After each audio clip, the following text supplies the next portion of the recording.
Au XVIe siècle, à Pise, Scipione del Ferro découvre pour la première fois en Europe la façon dont on peut résoudre une équation du troisième degré, c'est-à-dire une équation à trois inconnus. Il est professeur d'université, il est businessman, il est homme d'affaires. Et la course est désormais lancée pour les équations du quatrième et du cinquième degré. La tâche est ardue, de telle sorte que les mathématiciens européens inventent des nombres qui n'existent pas pour pouvoir résoudre ces équations-là. Évidemment, elles se divisent sur le procédé. Bombelli, à Pise, mathématicien, parle de nombres sophistiqués.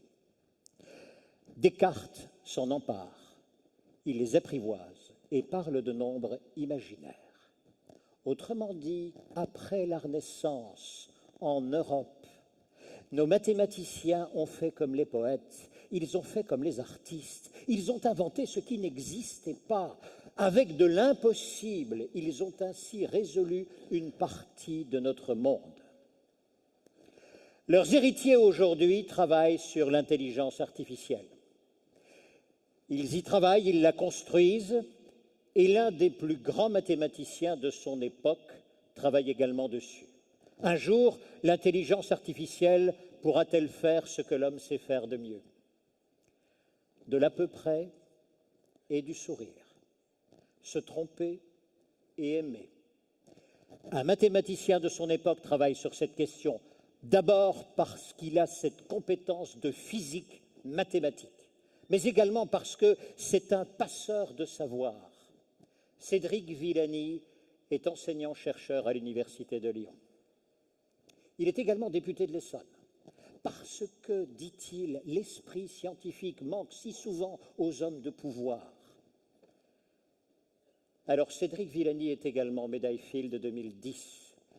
Et quand vous irez voir cette médaille, vous verrez qu'il est inscrit ceci: s'élever au-dessus de soi-même et conquérir le monde. C'était une devise des hommes. Deviendra-t-elle un jour un programme d'intelligence artificielle? Je vous demande d'applaudir Cédric Villani.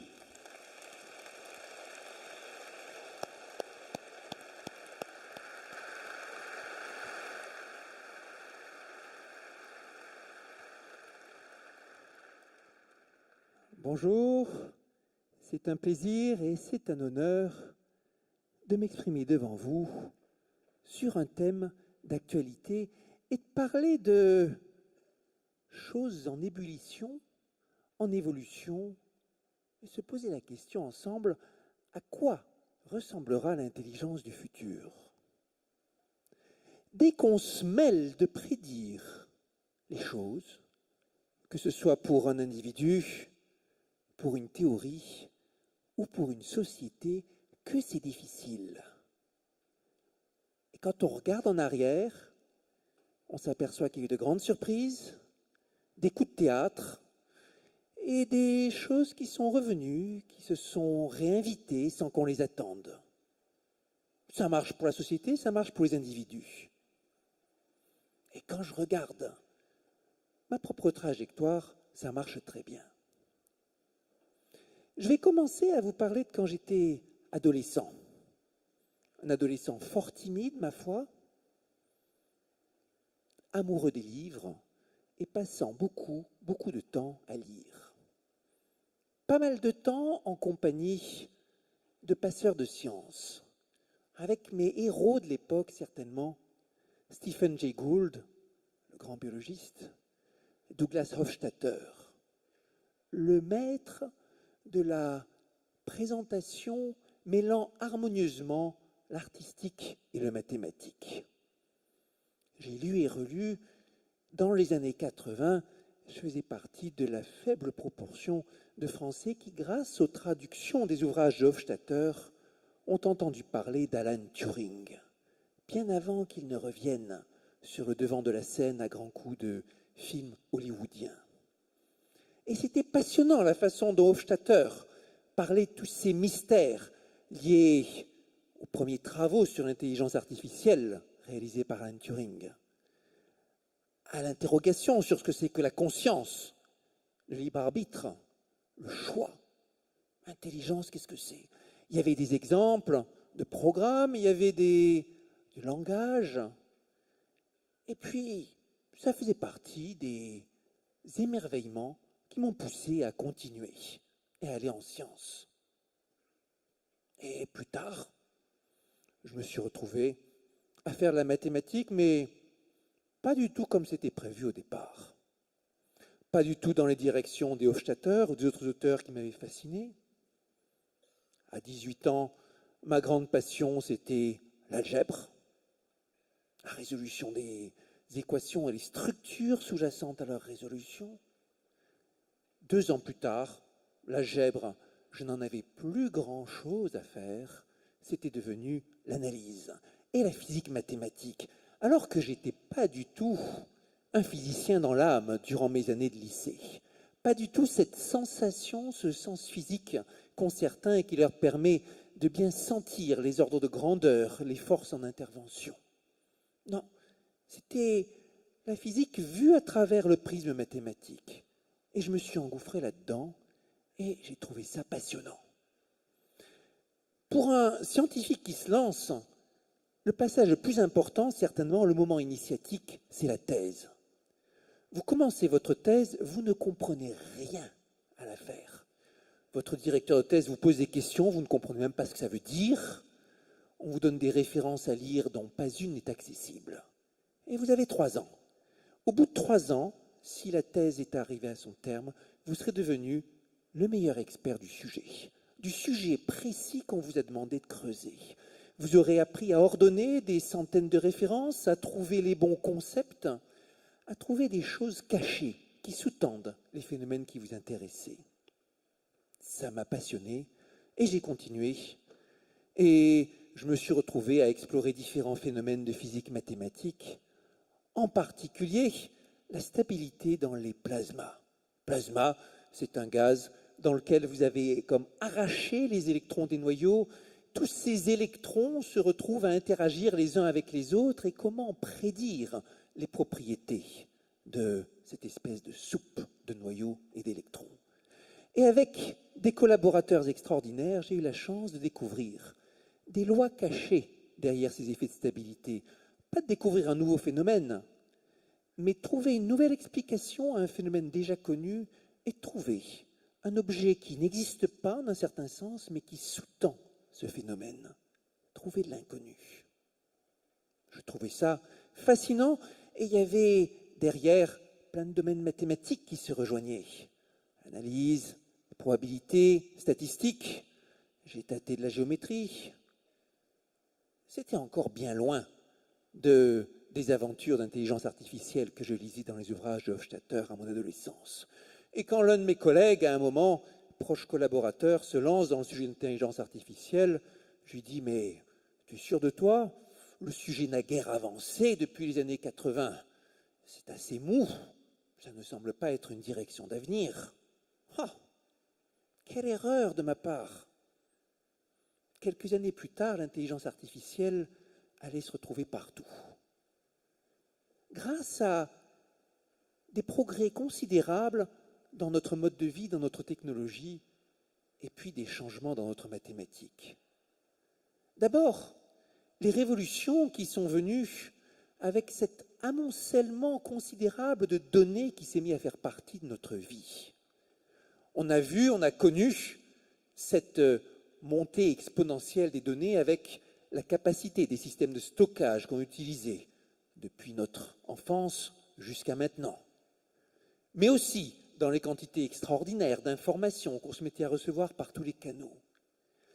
Et dans cette masse collective est venu se cacher des atouts extraordinaires pour l'intelligence artificielle. Avec ces nouvelles données, ces nouvelles communications, mais aussi avec une nouvelle philosophie mathématique sous-jacente. Au lieu de vraiment chercher à comprendre comment notre intelligence artificielle va arriver à donner une solution qui sera logique, organisée, subtile, bref, intelligente, on s'est dit, pourquoi ne pas essayer de leur faire apprendre comme les enfants apprennent les langues, par l'exemple, en les inondant d'exemples et en voyant si le système, comme par une sorte de mimétisme, arrive à trouver les bonnes solutions. Et dans cette nouvelle façon de voir les choses, certaines des branches mathématiques que j'avais explorées avec tant de collègues se sont révélées jouer un rôle phénoménal, statistique. Le rôle du hasard, et c'est venu tout révolutionner. Comment ça marche quand vous faites une recherche par mots-clés, que ce soit sur Google, Bing ou un autre moteur de recherche? Ça explore une masse de données phénoménale en laissant un rôle considérable au hasard. C'est comme si vous envoyiez un petit marcheur invisible se promener à travers toute la toile Internet et que vous regardiez où est-ce que le hasard le mène, et ça sera sans doute l'endroit le plus intéressant, celui que vous avez envie d'explorer en premier. Les marches aléatoires sont des objets mathématiques qui au départ ont été conçus par analogie avec certains mouvements physiques. Le mouvement brownien des toutes petites particules dans l'air ou dans l'eau.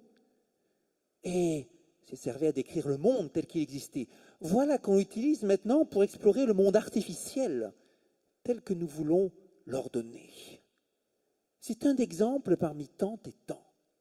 Aujourd'hui, les systèmes d'intelligence artificielle, avec le hasard, la statistique, les grandes bases de données, se sont mis à faire des merveilles. Des traductions de qualité fort acceptables, des voitures qui conduisent toutes seules, comme on en parlait récemment, des diagnostics automatiques. Certains d'entre vous, à coup sûr, verront leur vie sauvée par un algorithme de reconnaissance automatique ou de diagnostic automatique. Avec ou sans médecin, ça fait partie des choix de société que nous aurons à affronter. Et puis, les intelligences artificielles se sont mises à jouer contre nous ou entre elles. Jouer au jeu des échecs, comme l'avait rêvé Alan Turing, et à rapidement devenir bien plus forte que les humains. Jouer au Jeopardy, jouer au Go, et à devenir encore extraordinairement meilleur stratège que les humains au jeu de Go.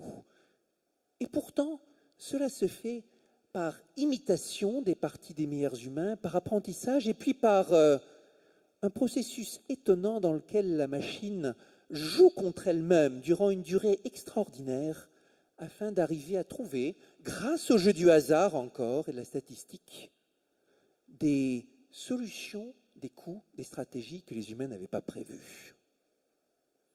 Et puis, là encore, le sujet, la théorie a eu son lot de surprises et rien ne s'est passé comme on le prévoyait.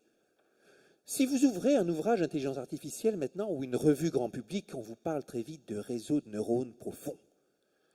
On vous explique comment ça a permis des grands progrès en intelligence artificielle. Mais il y a seulement 5 ans, si vous interrogiez les meilleurs spécialistes du domaine, ils vous disaient que les réseaux de neurones, ça ne marche pas vraiment. On les a essayés pendant des décennies, ils sont décevants. Voilà que maintenant, ils ont une performance extraordinaire. Comment ça se fait? C'est l'une des questions que nous allons devoir examiner. Alors, entre-temps, ma vie a pris des tours complètement inattendus. Je suis devenu orateur, vulgarisateur. Douglas Hofstadter est devenu un de mes collègues dans la matière. Je suis devenu homme politique aussi. Et c'est dans ce contexte que je me suis vu confier cette mission. Quelle stratégie penser pour la France, pour l'Europe, en termes d'intelligence artificielle? Et est-ce qu'on peut éclairer les décisions politiques, scientifiques en la matière? Une aventure que je vais mener avec des spécialistes, qui va m'occuper pendant des mois et qui va me faire auditionner des centaines d'experts. Avec tant de grandes questions. Intelligence artificielle, est-ce que ça va ruiner notre économie ou la faire fructifier? Est-ce que la France va se retrouver assommée ou au contraire va pouvoir faire valoir ses atouts pour décoller? Atouts en termes de formation, atouts en termes de mathématiques qui maintenant jouent un rôle dans l'économie plus important que jamais? Atouts en termes de centralisation. La centralisation tant décriée dans le système français a été à l'origine de gigantesques bases de données qui maintenant sont un atout en intelligence artificielle. Ou qui sait quoi. Et une chose est sûre, quelles que soient les conclusions, il faudra les partager. Et pas seulement aux politiques, à tout le monde. L'intelligence artificielle, comme le progrès technologique, c'est l'affaire de tous. Et ça doit arriver à s'intégrer dans l'intelligence collective, la nôtre. Si compliqué, si difficile à faire progresser, comme le montraient les exemples qui ont été commentés par l'un des orateurs précédents, avec des catastrophes politiques collectives qui se passent un peu partout dans le monde, les réseaux Internet qui devaient nous apporter la connaissance et la fraternité universelle et qui ont aussi apporté un développement de haine et d'erreurs collectives considérables. Et tout cela, il va falloir aussi l'intégrer. Dans le futur, l'intelligence, elle sera à la fois artificielle, humaine, collective. Il faudra se l'approprier. Et le plus important de tout, transmettre à nos enfants, à nos jeunes, la motivation pour l'étudier, pour se l'approprier et pour se dépasser. Je vous remercie.